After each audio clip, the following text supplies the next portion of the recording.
Assalamualaikum warahmatullahi wabarakatuh.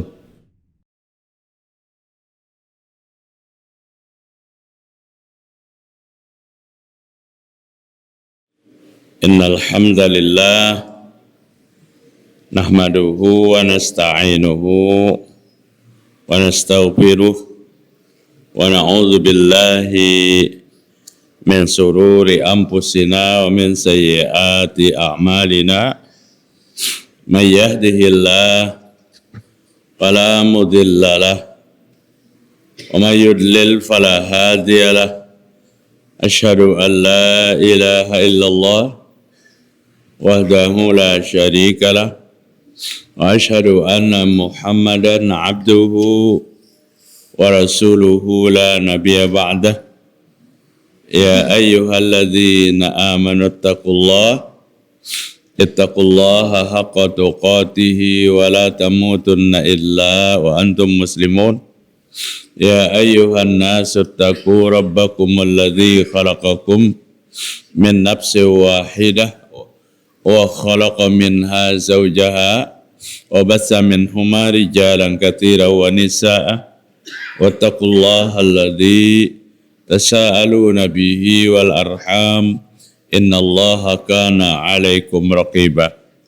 Ya ayyuhalladzina amanu taqullaha wa qulu qawlan sadida yuslih lakum a'malakum wa yaghfir lakum dhunubakum wa may yuti'illaha wa rasulahu faqad faza fawzan 'azima. Amma ba'd. Mari kita bersyukur kepada Allah Subhanahu wa taala pada pagi hari ini, subuh Isnin, tanggal 11 bulan Syawal 1447 Hijriah.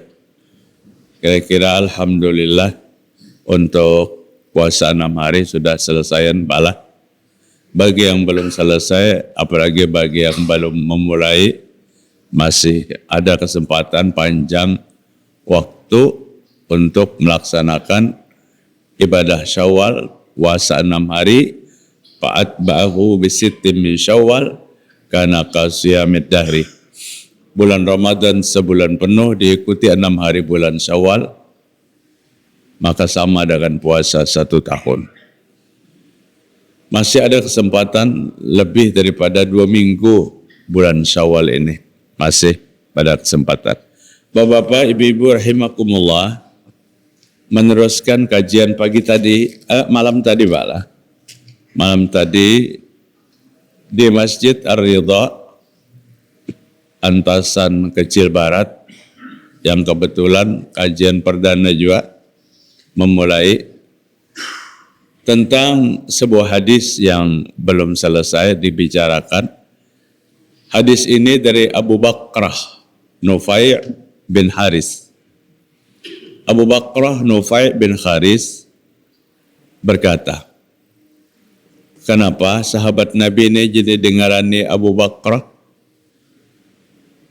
Kalau pengen mengerti dan bertanya, kada mengerti dan bertanya tentang Abu Bakrah, artinya Bapak Tali Gayung.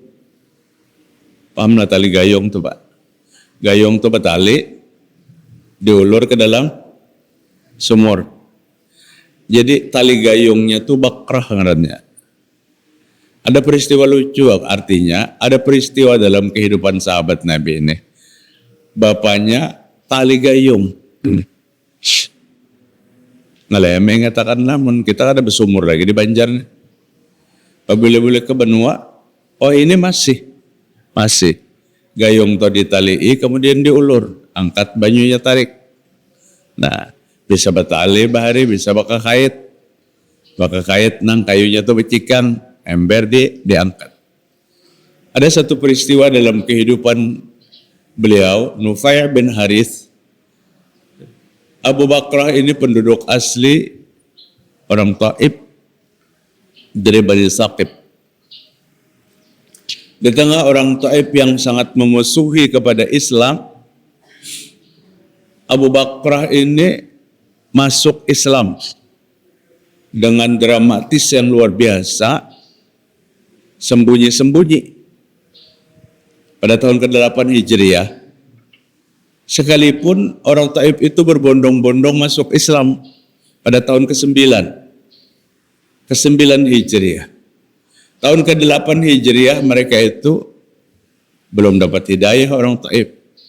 Kecuali salah satu dari penduduk Taif dari Bani Saqib yang ngaran sidin Nufai bin Haris. Belum bergelar Abu Bakrah lagi. Nama gelar Abu Bakrah ini apa?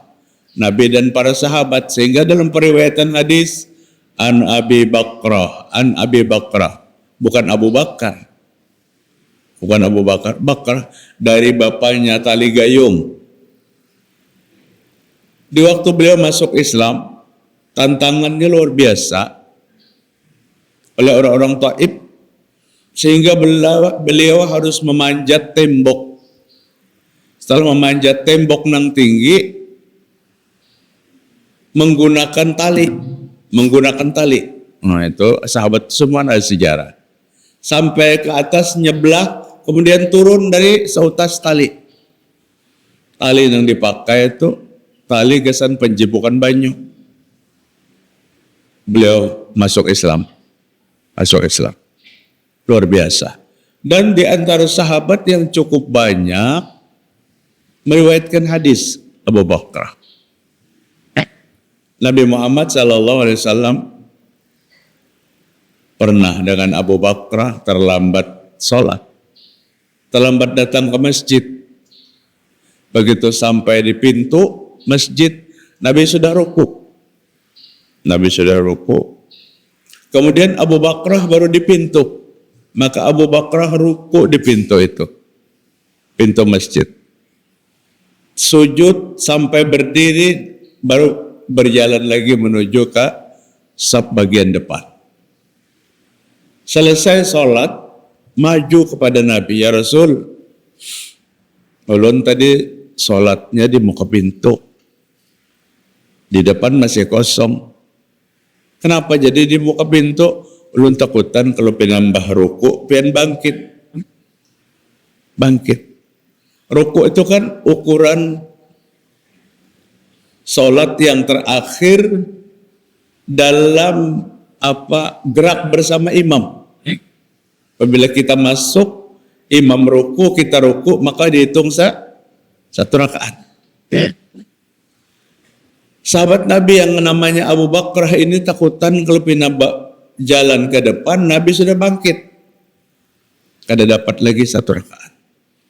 Mun kita tuh lo bukahan aja mendatangi saf depan. Beliau ruku, sujud di depan pintu, berdiri lagi rakaat berikutnya, baru beliau melangkah beberapa langkah menuju saf depan. Tuntung salat dilaporkan sidin lawan Nabi.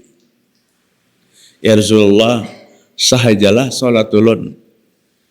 Sahabat bahari itu banyak juga kada mengerti. Tapi beliau bertanya, menyelesaikan dengan Nabi Muhammad SAW. Ya Rasul, sahajalah salat ulun tadi. Kenapa kata Nabi? Ceritanya ke ini. Nabi tersenyum mendengar cerita itu. Abu Bakrah, itu sah untuk salatmu. Tapi dudi-dudi jangan diulangi lagi. Rukuk sujud di muka pintu. Makanya sah. Sampai kau ini boleh. Banyak pak yang di muka pintu dulu sujud rukuan. Karena apa? Datangnya terlambat. Abu Bakrah ini meriwayatkan Nabi Muhammad sallallahu alaihi wasallam bersabda, "Ala unabbiukum bi akbaril kabair." Salasan. Ala unabbiukum bi akbaril kabair. Ala unabbiukum bi akbaril kabair. 3 kali Nabi. Maukah aku katakan kepada kalian, aku padahi lawan bubuan ikam sebarataan, wahai sahabatku, tentang dosa yang sangat besar. Ada dosa nang ganal benar dosanya. Sahabat itu bila mendengar pembicaraan dosa, rasa takutnya luar biasa. Bala ya Rasulullah, wahai Nabi, katakan kepada kami, kulna ya Rasulullah, katakan kepada kami, apa di antara dosa yang sangat besar? Maka Nabi Muhammad SAW bersabda, al-isyraku billah, di antara dosa yang amat besar itu menyekutukan Allah. Yang pertama, sahabat ini menunggu apa aja yang disebutkan oleh Nabi. Yang kedua, wa uququl walidaini, seseorang yang durhaka kepada kedua orang tuanya, dosa besar. Yang ketiga, faqala ala wa qawla zur wa kana muttaqian fajalasa famazara yuqarriru hatta qulna la tahu sakata. Dan tahukah kalian, di waktu Nabi menjelaskan dua dosa besar, yang pertama syirik, yang kedua durhaka kepada kedua orang tua, Nabi bersandar di dinding. Kemudian menjelaskan yang ketiga, Nabi sedang bersandar pajalasa dan duduk karena bersandar lagi menghadap kepada sahabat. Apa yang nomor tiga itu? Ala wa qauluz zur. Tahukah kalian dosa besar itu adalah persaksian palsu. Persaksian palsu. Diulang Nabi, dosa besar itu persaksian palsu. Diulang Nabi, dosa besar itu persaksian palsu. Pamazala yuqarriruha, kada api-api Nabi menyambat. Saksi palsu itu dosa besar. Saksi palsu itu dosa besar. Hatta kunna la tahu sakata, sehingga di dalam hatiku, kata Abu Bakar, mudahan Nabi ampih mengulang-ulang itu. Ini dibolak-balik Nabi. Jangan menjadi saksi palsu, itu dosa besar. Hadis diriwayatkan Imam Bukhari, Muslim, muttafaqun alaih. Tiga ini yang Nabi sangat waspadai agar umat Islam kita tidak terjebak ke dalam yang ketiga-tiganya, karena ini bahagian daripada besarnya dosa. Apabila Nabi bicara dosa besar, pasti urutan pertama adalah syirik.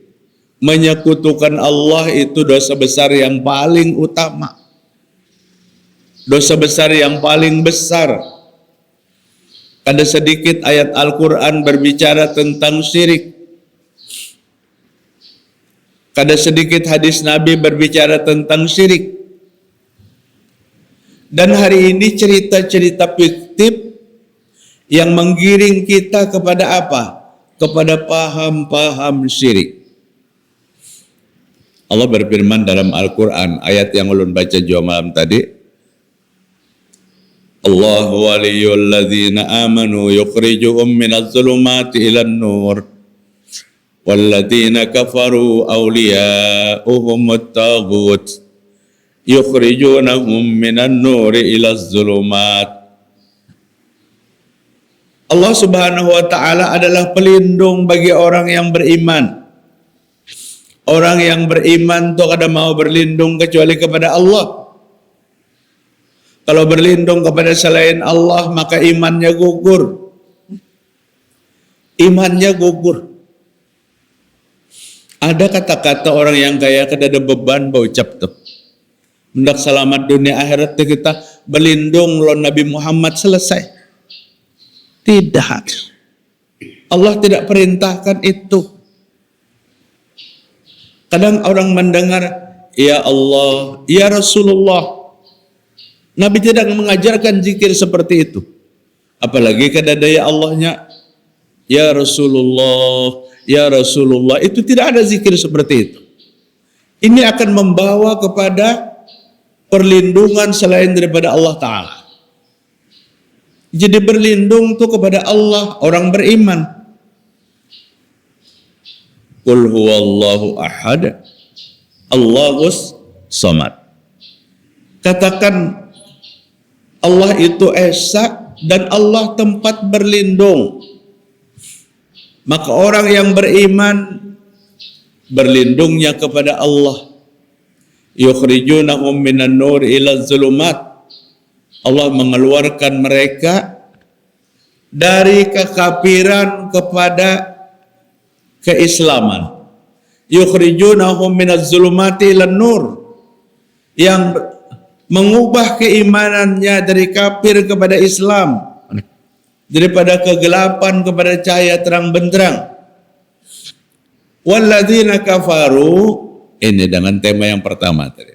Orang kafir apa? Tempat perlindungannya adalah tagut. Walladzina kafaru awliya'uhumut tagut. Orang kafir itu bukan berlindung kepada Allah, tapi berlindung kepada tagut. Kada bagus, Pak. Tagut ini apapun bendanya, tapi mengalihkan paham kita kepada Allah Ta'ala. Mengalihkan paham kita kepada Allah Ta'ala.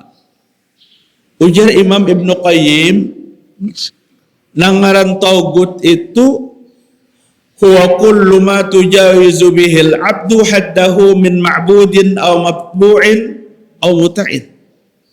Sesuatu yang membuat dia berlebih-lebihan dalam memuliakannya, mengikutinya, menghormatinya, beribadah kepadanya. Itu tagut. Kalau dengan Allah ada batasan-batasan tertentu, tapi pada saat menghormati dan memuliakan seorang manusia yang berlebih-lebihan, maka manusia yang dimuliakan itu tauhid. Ya Pak, kada boleh bakal kurihingan kah? Tidak. Tapi jangan menghormati melebihi batas. Abdullah ibn As-Sakhir, sahabat Nabi yang memuji Nabi, menyanjung Nabi berlebih-lebihan. Apa kata Nabi? Ya Abdullah, qulu biqaulikum. Bapandar yang baik-baik pan. Maksudnya jangan memuji berlebih-lebihan. Ini yang dipuji siapa? Nabi. Atau engkau sedang dikendalikan oleh syaitan.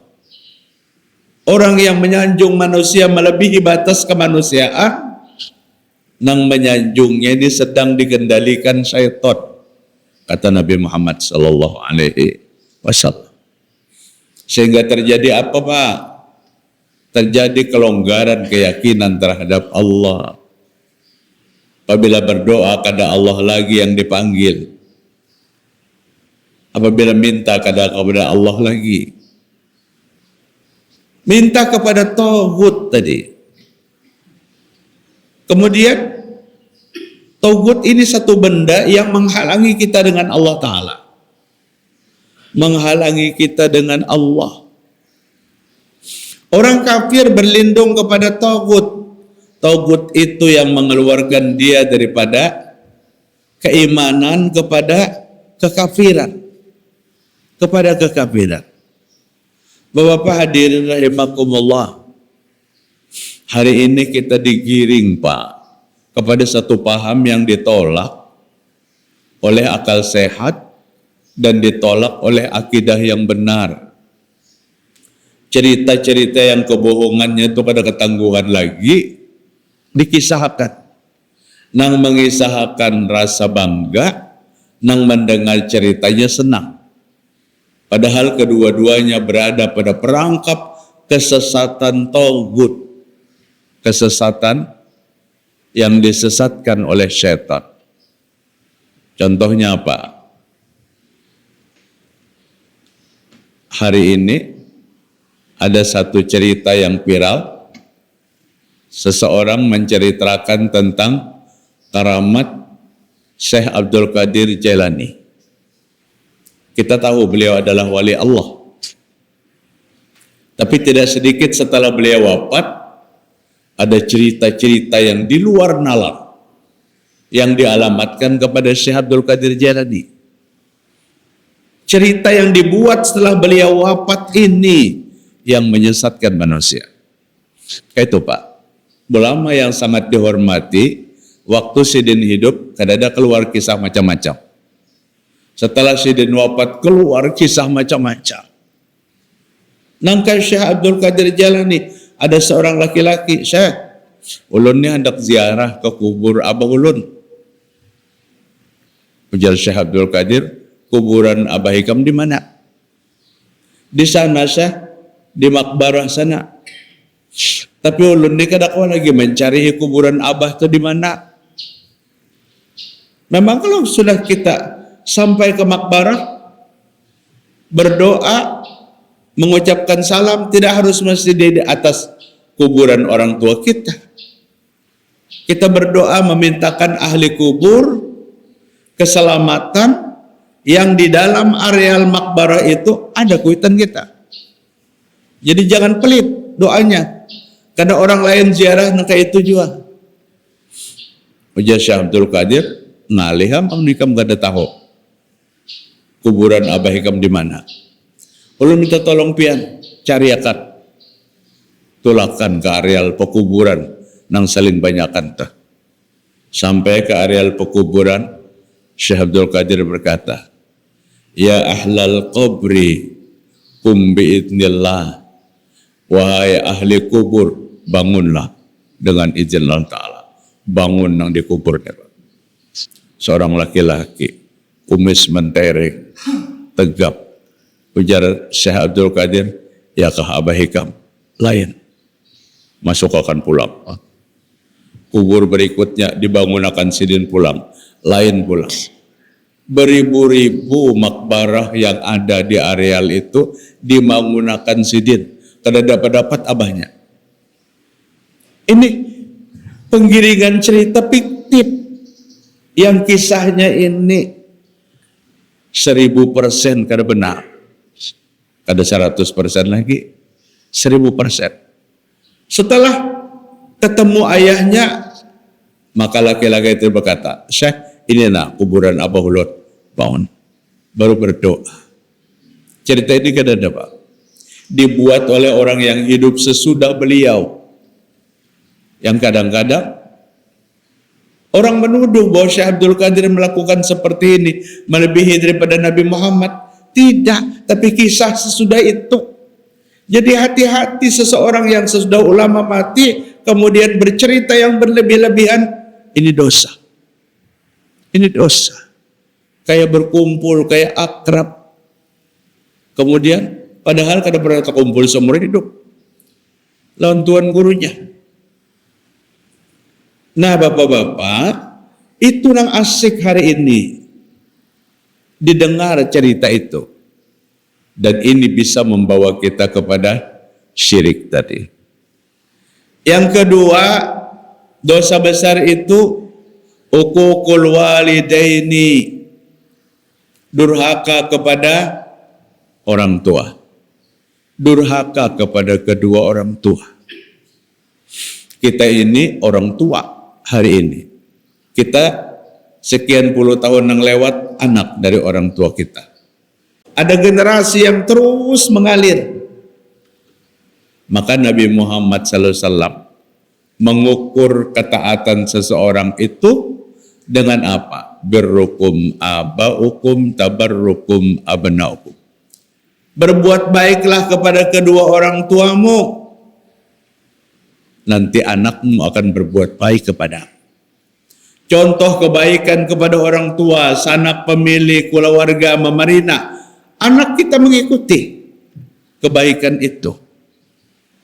Sehingga ada komentar. Ahlak ikam ni kayak arwah abah ikam. Abahnya mencontohkan. Berbakti kepada anak, contohkan kepada anak kita. Karena apa? Durhaka kepada kedua orang tua. Taubatnya melewati 2 proses. Kalau kita syirik kepada Allah, hubungannya 1 proses taubatnya. Minta ampun sungguh-sungguh kepada Allah, menyesal, kada syirik lagi, Allah berjanji akan mengampuni dosa. Tapi jika dosa kedua orang tua, harus menjalani 2 proses. Proses pertama, minta ampun kepada kedua orang tua. Proses kedua baru minta ampun kepada Allah Ta'ala. Bagaimana jika keduanya sudah mati? Kayak apa minta ampunnya? Maka selagi hidup, perlihatkan ketaatan kita kepada siapa? Kepada kedua orang tua kita. Satu ibadah yang begitu besar yang Allah letakkan dalam Al-Quran, satu tingkat di bawah daripada ketaatan Allah dan Rasul.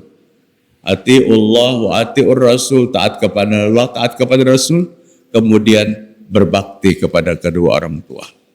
Wa qada rabbuka alla ta'budu illa iyyah wa bil walidaini ihsana. Dan aku memerintahkan kepada manusia, jangan menyembah kepada selain Allah dan berbakti kepada kedua orang tua. Orang yang durhaka kepada kedua orang tua melewati dua proses pertaubatan. Yang pertama, minta ampun kepada kedua orang tua. Ada seorang sahabat yang datang kepada Nabi, "Ya Rasul, adakah lagi kesempatan yang tersisa?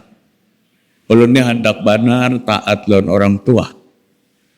Tapi orang tua ulun sudah mati. Mungkin dia di waktu lahir kadang belum ganal matian kedua orang tuanya.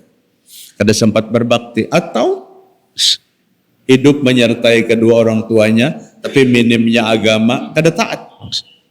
Mbah mati kuitan menyesal. Adalah lagi ya Rasul kesempatan? Ada, kata Nabi. Pintakan ampun keduanya. Berdoa kepada Allah untuk keduanya. Angkat dua tangan kita kepada Allah. Ucapkan doa yang Allah sendiri membuatkan dalam Al-Quran. Apa doanya? Rabbighfirli wali walidayya. Ya Allah, ampuni dosa hamba dan dosa kedua orang tua hamba.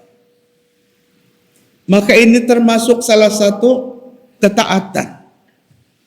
Anak yang taat sering membaca doa ini. Setiap kesempatan. Setahun sekali kah durhaka kita? Lamun mendoakan kuitan setahun sekali. Sebulan sekali masih durhaka. Setiap waktu sisipkan dalam pinta kita kepada Allah agar kedua orang tua kita diampuni. Dan itu sangat bermanfaat. Pada saat Allah mengangkat orang tua kita ke surga. Diberikan pakaian surga, diberikan makanan minuman surga. Orang tua kita bertanya, min aina hadza? Ya Allah, ini datangnya dari mana? Dari mana dapatnya ini? Qalilul amal, kasiruz dzunub. Ibadahku sedikit, dosaku banyak. Tapi hari ini Allah ulun diangkat pian ke surga. Dapatnya dari mana? Apa yang Allah jawab kepada kedua orang tua kita waktu itu? Bistighfari waladika laka. Aku berikan kemuliaan kepadamu seperti ini karena anakmu selalu memintakan ampun atas dosa-dosa kamu. Sangat bermanfaat anak yang mau memohonkan ampun kepada Allah atas doa kedua orang tua kita. Bapak hadirin rahimahullah. Ini bentuk ketaatan. Bentuk ketaatan yang berikutnya, tutupi keinginannya, kemauannya, kehendak baiknya di waktu hidup. Orang tua di waktu hidup berkeinginan banyak, keinginannya. Ingatakan apa yang dikehendaki, harta yang beliau tinggali ada. Atau kalau tidak meninggalkan harta, anaknya sudah mampu untuk menutupi. Abah namun panjang umur kaina, abah hendak ikut berkurban di Masjid Ahmad Dahlan. Meninggal sedikit, tutupi kemauan orang tua itu. Datangi takmir, ini sekian untuk arwah abah. Bolehkah? Boleh jika itu diniatkan. Nang kada boleh tuh kuitan na 4-50 tahun sudah meninggal, kemudian berkorban di atas namakan nang mati. Karena kada ada pernah diinginkan. Kemudian sambunglah silaturahim kepada kawan-kawan kuitan. Lawan arwah abah akrab, lawan arwah mama akrab, datangi sidin. Ojulak, ulun ni anak arwah abah ulun. Siapa abah ikap? Sepulan bin Sepulan. ababari akrab banalo nikah. Sambung itu. Sambung silaturahim itu. Ini ketaatan kita kepada kedua orang tua. Nang sudah mati, didoakan, dipintakan ampun, ditutupi segala yang dia inginkan, disambung silaturahim kepada orang yang pernah baik dengan kedua orang tua kita. Dan yang terakhir, wa qaulaz zur. Karena muttaqian, Nabi bersandar, fajalasa maka Nabi duduk, karena bersandar lagi. Dan Nabi berkata bulak-balik, qaulaz zur, persaksian palsu, hati-hati persaksian palsu. Maka hari ini Pak, persaksian palsu itu ada tarifnya. Selama dia mau bersaksi, sekalipun berbohong, maka akan mendapatkan dari persaksian itu. Jadi jangan mudah-mudah bersaksi palsu. Nah, mentereng tanda tangan. Bersumpah dengan nama Allah. Demi Allah saya bersumpah, saya akan menyampaikan yang sebenarnya dan tidak ada kecuali yang sebenarnya. Biasanya sumpah saksi itu kayak itu di pengadilan.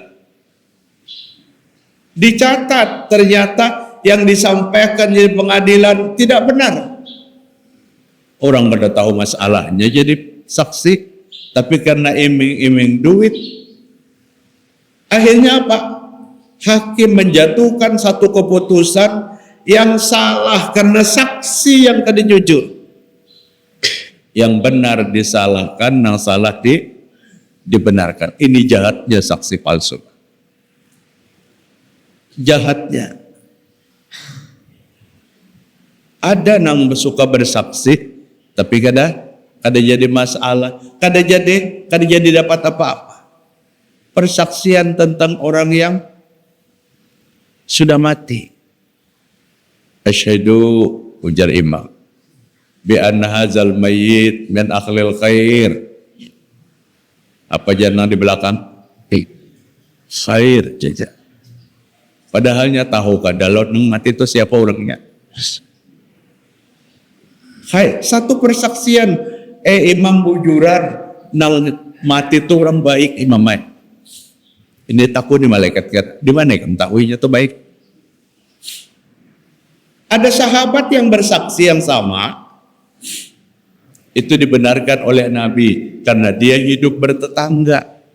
Ya Rasul, nang mati itu baik benar orangnya. Ulunnya tahu bertetangga sekian puluh tahun. Kata Nabi, jika kamu menyaksikan dia itu baik, maka dia itu akan baik di hadapan Allah Ta'ala. Karena persaksianmu, cerita ini diambil, tapi tidak memakai hadis itu secara benar. Nang bersaksi itu orang tahu. Makanya apa orang akhir berataan? Persaksikan oleh jamaah sekalian, nang matinya orang baik. Andak jua umpat aja, insya Allah baik. Selesai. Asyhadu bi anna hadzal mayit min ahlil khair. Persaksikan mayat ini baik, insya Allah khair. Kenapa ya maka insya Allah? Aku kada tahu nang mati ini siapa orangnya. Supaya jangan jadi persaksian palsu. Mendoakan benar. Mendoakan benar. Orang mati itu didoakannya apabila di waktu sholat jenazah. Maka semua ulama mazhab sependapat kada ada doa lagi mbak sholat jenazah itu. Karena dalam sholat jenazah itu doa. Allahumma ighfir lahu warhamhu wa'afihi wa'fu anhu. Takbir keempat, Allahumma la tahrimna ajrahu wa la tabtinna ba'dahu. Itu mazhab Syafi'i. Mazhab Hambali, orang Makkah, doa itu diletakkan pada takbir ketiga.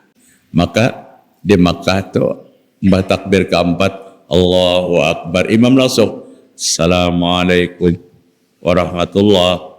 Namun kita takbir keempat, Allahu Akbar. Allahumma la tahrimna ajra wa la tabtinna ba'da waghfir lana wa lil muslimin. Hanya salam. Kita kan udah masuk ke perbedaan kedua ulama, pakai. Kita hidup di Banjar, doa keempat, doa ketiga, pakai. Kebetulan kita umroh, orang takbir keempat, setumat, Allahu Akbar, Assalamualaikum warahmatullahi wabarakatuh, umpat juga. Artinya doanya diandak daripada takbir ketiga. Asal jangan sholat jenazahnya pakai Fatihah 4. Allahu Akbar, Alhamdulillahirabbil alamin, ar-rahman. Takbir kedua, Allahu Akbar, qul huwallahu ahad, Allahu samad. Takbir ketiga, Allahu Akbar, qul a'udzu birabbil falaq. Takbir keempat, qul a'udzu birabbin nas. Supat orang Indonesia. 6, dihigannya orang luar. Apa jadinya salat jenazah orang Indonesia ini Fatihah 4. Mahir di sini Fatihah 4. Ada celengan pinagana baca akan Fatihah 4. Jarah ke kubur Uhud, ke kubur Uhud. Ustadznya, ke Uhud ini jangan datang budas lah. Bawa oleh-oleh, ujar jamaahnya. Ustadz, apa oleh-olehnya? Fatihah 4, lawan tahlilan 100 kali. Gawi jepian di Uhud, itu diusirnya. Jadi, kita lakukan dalam kehidupan amal ibadah adalah sesuatu yang diajarkan Nabi Muhammad SAW. Di penghujung kajian ini ulun kembali menyampaikan, sekalipun hari ini sudah hari ke-11 tapi masih dalam suasana Syawal. Taqabbalallahu minna wa minkum. Mudah-mudahan Allah menerima amal ibadah kita semua. Subhanakallahumma wa bihamdika asyhadu an la ilaha illa anta astaghfiruka wa atubu ilaik. Wassalamualaikum warahmatullahi wabarakatuh.